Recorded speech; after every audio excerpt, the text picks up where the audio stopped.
Thank you. Assalamu alaikum. Good morning, everyone. My name is Othman bin Abbes, co-founder of AQUA Development. And as you may guess from the picture, we are a shrimp aquaculture technologies company. We design, develop, and implement our own tech for growing shrimp in a sustainable way, in a profitable way, in a high-performance way. Our tech is completely inspired and relying on nature. Why do I say that? Because today the tendency in aquaculture is to completely suppress nature in the form of complete and continuous sterilization of the water, or in the form of using antibiotics, disinfectants, chemicals, and so on. We do totally the opposite. We study the natural ecosystem in which the shrimp lives, and we design, develop our farms to reproduce and mimic that natural ecosystem inside the farms. Before diving too deep into the tech, let's discuss about the shrimp market. Shrimp today is the most consumed seafood worldwide, by far, more than salmon, more than tuna, more than anything else. Not only that, it's also the fastest growing commodity worldwide in terms of seafood. So it's very rare to find this combination of being the most consumed commodity and also the fastest growing commodity. Where's the problem? The problem is today that most of the shrimp that we eat comes only from tropical areas, specifically Ecuador, Brazil, India, and Southeast Asia, while most of it is consumed elsewhere. North America imports 98% of its consumption of shrimp, Europe 99%. Here we import 100%. Japan, Korea, over 95%. Even China, over 70%. And when you're relying on almost fully on import for your most consumed seafood commodity, that comes with a whole host of issues, not least of which food security, traceability, quality, and CO2 footprint as well. Why? You'd ask the question, why? Why don't they produce? Why is Europe importing 10 billion euro worth of shrimp every year? Why is the United States importing 10 billion euro worth of shrimp every year? And the answer is purely technical. Today, there are two predominant methodologies for growing shrimp. One is the traditional systems that require tropical climate, so that's out of question. And the other one is modern RAS systems, which look more like high-tech factories, initially designed and developed for salmon and trout. They can produce shrimp, but they give very average result in a way that at the end, the product costs you 4 to 20 times more than the cost of imported product. So it's not something that you could rely on to say, replace 20% or 30% of the imports with local production, because you have to be competitive. We solved this issue. We designed and developed a system that is a combination of biotech, design engineering, and the component of AI that mimics the natural ecosystem inside modular scalable farms that are patented, that can produce today shrimp in Korea at a cost cheaper than the cost of importing shrimp from India. And that's a key turning point. We do it sustainably, without using any antibiotics, without using any chemicals. Today, we achieve over 10 to 20 times higher performance per square meter than traditional systems at 1/4 of the capex of RAS systems, and completely sustainably, and we can produce anywhere in the world. We have two business models. We sell shrimp, and we sell the technology to grow shrimp. We are today producing completely commercially in Korea. We have projects under this, construction and development in Saudi Arabia, here in the UAE, France, Belgium, and North Africa and Japan. We are raising our Series A, if anyone is interested. We are already a profitable startup from third year of operation with positive cash flow. Now to my favorite topic, space shrimp, or shrimp in space. We want to be the first company to grow shrimp on Mars. I'm originally an aerospace engineer, turned into farmer, and wanted to go back to aerospace. So we are working currently on growing or developing shrimps for growing, developing systems for growing shrimp in space, in the moon, and then later on Mars. Why would shrimp be a good idea? But for many reasons. One of them is that shrimp is an excellent omnivore recycler.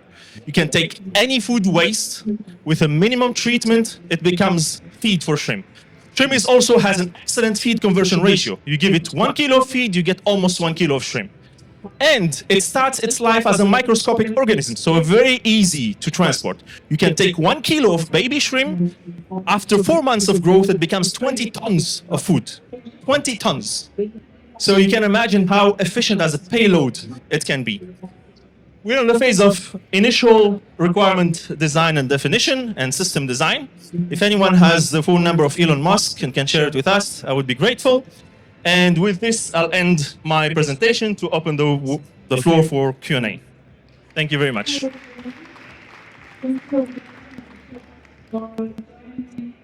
Hi, great shrimp lover here, coming from a space with a little seaside. You said that you're now at the moment selling shrimp, but setting up also technologies. So if we order something, what do we need and how much time does it take that you set it up and how much space in square meters, or what do you need to set up the technology to grow shrimp? The system is modular, so I can set it up, and whatever space you can give me, I can set up a farm for you. That would grow you 1 ton per year, 3 ton per year, this space. But usually we are glad or thankful to have a huge pipeline, huge projects on the pipeline, many projects on the pipeline. So we started becoming selective in terms of what projects we would take. Usually we take projects above a certain size. But I would need land, water, electricity, and then I would do the designs, the implementation, the construction supervision, and operate in the farms for you. It takes roughly from the moment I have the land license and permits to the moment I finish building my farm 6 to 8 months, and then to the moment I start operating my farm another 2 months to install the equipment and so on. So within 12 months you would have an operational farm. Thank you, Othman. Great business model.